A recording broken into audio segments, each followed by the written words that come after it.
How you doing, folks? Eric Carlson here, again running for Congress in the 1st District in Illinois.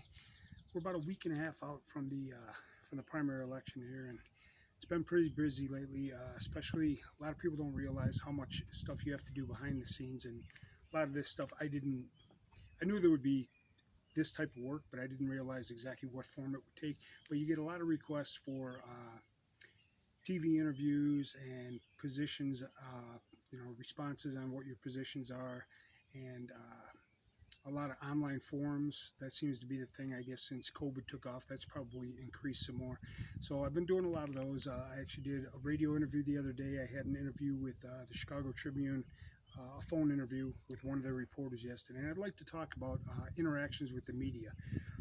And this is something that I think more people are coming to realize.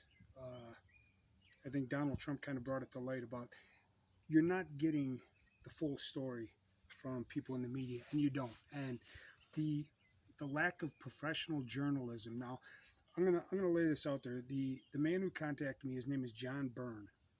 Okay, he's a political reporter for the Tribune. Now, I had put out communications to all media in Chicago, TV, print, radio, and John was the only one who got back to me, but he didn't get back to me because of my response. He got back to me because of something somebody sent him, and that goes into the whole other issue. If you've seen my other videos on the wrongful conviction and everything, you can go back and look at those. I believe it's video 37. But he contacted me because of the incident in 1994 with this woman. So he didn't call me, and when I asked him, I had some questions. I actually had to call him back once he sent me an email. So I called him, and I asked him some questions, some straight up front questions. It was, how did he hear about it? And he told me that he received a phone call. Actually, one of his colleagues received a phone call and gave it to him to pursue. And I said, okay. I'm like, did you actually go? And he said, I went and I looked at everything. I went and I dug through everything, and so I'm getting the feel about, your conviction and all this stuff. And I said, okay. I'm like, did you read the transcripts, the trial transcripts? He's like, well, no. I'm like, okay, well, how do you know what's going on?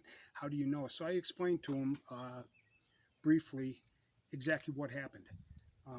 And when I mentioned that Noel Gaffney, Mayor Daley's press secretary, was involved, he's like, oh, yeah, I've heard of her and everything. And we kind of, and I asked him, I'm like, well, is this going to be a hit piece? Is it going to be a negative piece to get clicks because it involves a, quote, sex offense? And is that going to be the reason that you're doing this, to get clicks? Rather than looking at my campaign and what I'm trying to do, what I'm trying to accomplish, where I'm coming from, and the issues that I'm trying to address. There was no questions about any of those things. So just so you know, and I'm going to give him his chance. He said he would call me back yesterday. He was going to speak to his editor. He didn't call me back. He hasn't called me. That was on Thursday that we originally spoke. He said he was going to call me Friday. He didn't call me back. I've been having some phone issues, though. For some reason, my service drops out at night, and then I have to restart my phone in the morning. So I may have missed his call. So I'm going to reach out to him probably tomorrow and see if he's where he's at on this. But I just want you to know that if you see something in the Tribune, I want you to see where it comes from.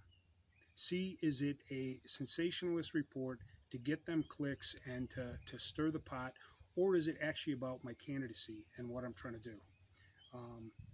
The Tribune already endorsed Karen Norrington Reeves, who was Bobby Rush's pick, who has also never been a politician, but somehow the Tribune puts out that none of the 4 Republican candidates are ready to assume the position. Well, how do you figure that? I'm actually the only one who's actually ever been in a leadership position in anything. It just boggles my mind. These are the people who feed information to the public. And granted, most of the public is coming around now. There's always been a sector that has just looked at it and said, you're not giving us the truth. So I just wanted to address that. And also I was on WCPT, which is the Joan Esposito show, which is a progressive radio show, the progressive radio station here in Chicago. And I went on that because they reached out to me, And I went on there, and of course, they asked me, they sent me an email first, and they asked, what would you like to talk about? Give us a list of 3 or 4 subjects. So I did. The economy, the border, crime, and the fourth thing, I can't remember what I gave them for the fourth thing, but they didn't talk about any. In a half-an-hour interview, they didn't bring up one of those topics. She went right after unions. And I told her, I'm like, well, listen, you can look at the 17 Democrats, and I'm the only one who has been in labor unions. And I'm the Republican. And like I said, the people get this idea that Republicans are against labor unions. We're not. I'm against teachers' unions and these the state employees and the county employees who get all these sweetheart deals because they negotiate with the politicians who are cutting them these sweetheart deals, these huge pension plans, which is why Illinois is broke. So the unions then give their dues to these Democrat politicians who gave them the sweetheart deal. It's just a money laundering system for the Democrats. That's all it is. That needs to go away. You need to get the money out of politics. It's a huge thing here. So that's not anti-labor. So anybody who says that is full of shit. You cannot have that type of influence on politicians who are drawing up contracts with your tax dollars. They're spending your tax dollars making promises to people that are going to funnel their money, their union dues, back into these politicians' pockets. So, yeah, I mean, it couldn't be a bigger conflict of interest. But anyway, I was on Joan Esposito's show, and of course, I figured she was going to try and do this. Talk over. You're just constantly talking over. Not letting you speak about anything. And then, of course, she's going to get a caller. So rather than go talk about the price of gas and the price of food, the economy that I want to talk about, the open border, which is flooding the job market, even though the Democrats seem, for whatever reason, they want to start paying people, it's a test program to pay people the guaranteed income of $500 a month. They're going to do that here in the city of Chicago. $500 a month to basically sit on your ass. Even though there's 11 million job openings, according to the Department of Labor, 11 million job openings in the country right now, there is no reason for anyone to be receiving any money with 11 million job openings. You should all be out there. Easy as hell to go out and find a job. It's these Democrat policies of giving handouts to keep people on the dole, to keep control over them, to make sure they keep coming and voting Democrat, to keep them in power so they can enrich themselves. These career politicians. It's got to stop. And I'm the only one. I'm telling you, people, I look around at the other candidates, and they may be nice people, and they may have the best of intentions. They are not fighters. As much as they tell you they're going to go there, they're not. They're going to sit there, and they're going to be wowed by Washington, D.C., and they're going to fall right into the political trap that most politicians fall in when they go there. Not me. I'm going to kick indoors and smack people upside the head with reality. I do not care. I'm not going there to make friends. For the Democrats voting in this district, you are going to have no say in Washington because the Republicans are taking back the House and most likely the Senate. So anything that you think a Democrat representative is going to be able to do in Washington, they're not. They're not going to be able to do anything. So the smart move would be to send somebody there who's actually going to be able to get bills that will benefit everyone in the 1st District to the floor to get voted on in the House. I can do that. I'm telling you, folks, I don't know. I'm running this again, this campaign with no money and no support from the Republicans, no big corporations, no PACs. I'm not beholden to anyone. I don't have to kiss anyone's ass.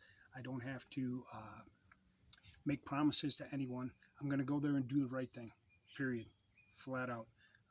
Like I said, if anybody has any questions, you can reach me. My email at ericcarlsonforcongress.com on the website. Also, I'm asking people to please go look at my videos on my YouTube channel. And this is something that was a little disheartening.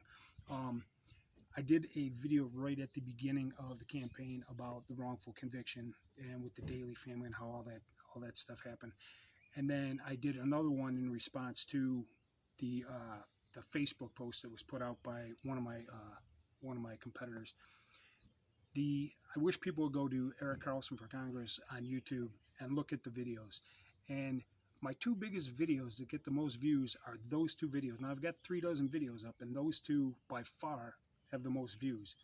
I wish people would go and actually look at I don't know if it's the sensationalism of everybody who if you watch the Amanda and Johnny Depp trial, which I didn't see 1 second of, if you watch that, I probably can't help you. You're probably too far gone. Um, you have to realize where we're at in this country, and you have to realize the downside if this continues going the way it's going. Um, the political division and the division of people who live in this country by the politicians, by big media, by big tech, it's going to lead to the downfall of this country.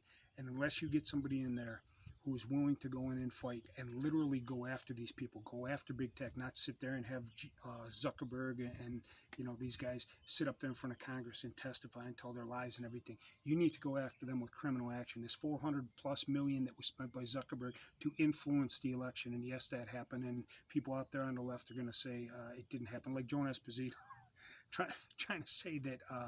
When I told her that, she's like, well, what good happened under Trump? I said, well, to start with, things that affected the first district. You had the lowest black unemployment, the lowest Hispanic unemployment, the lowest black youth unemployment in the history of the United States. You also had the lowest female unemployment in the last 50 years. And she said, that's not true. That's not true. I'm like, it is true, Joan. You need to go look at your facts. No, I saw a chart. Well, she sent me her cartoon of a chart, and it looks like somebody did it on their computer at home, and it just got jobs by month by president. And it's apparently every single president created jobs except for Donald Trump. Donald Trump was in the negative for a month, which is a flat-out lie, because we saw that under Donald Trump, you had more people in the workforce, more Americans. It was, I believe, over 160 million Americans in the workforce, more than have ever worked in this country before, had jobs under Donald Trump. And the taxes got cut, so people were taking more money in. And taxes were cut from 2018 to 2019. We took in $42 billion more after corporate taxes were cut than we did in 2018.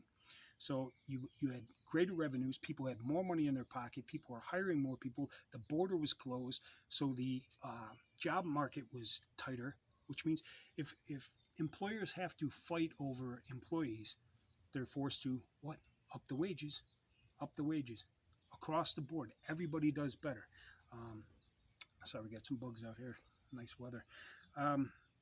So, like I said, we're getting into the last week and a half here, and I just want to do this to update people. I'm out there passing out business cards, meeting people, shaking hands, doing radio interviews, doing telephone interviews, doing stuff online, candidate forums, things like this. There's a lot to it, and answering questionnaires from all types of special interest groups. Where do you stand on this? Where do you stand on this? There's a lot to it. So it's, but it's not something that somebody out there couldn't do. This is, I mean, there's 710,000 roughly people in this district. Why are there 4 of us running on the Republican side? Just ask yourself that if you want to look at where I'm coming from and saying, well, why is he running? Well, why aren't you running? That would be my question to you.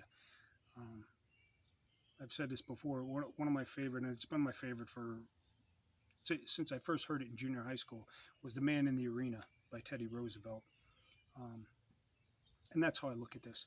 I don't, the people that are going to criticize or look at your past history and say, well, that's who you are. No, it's not.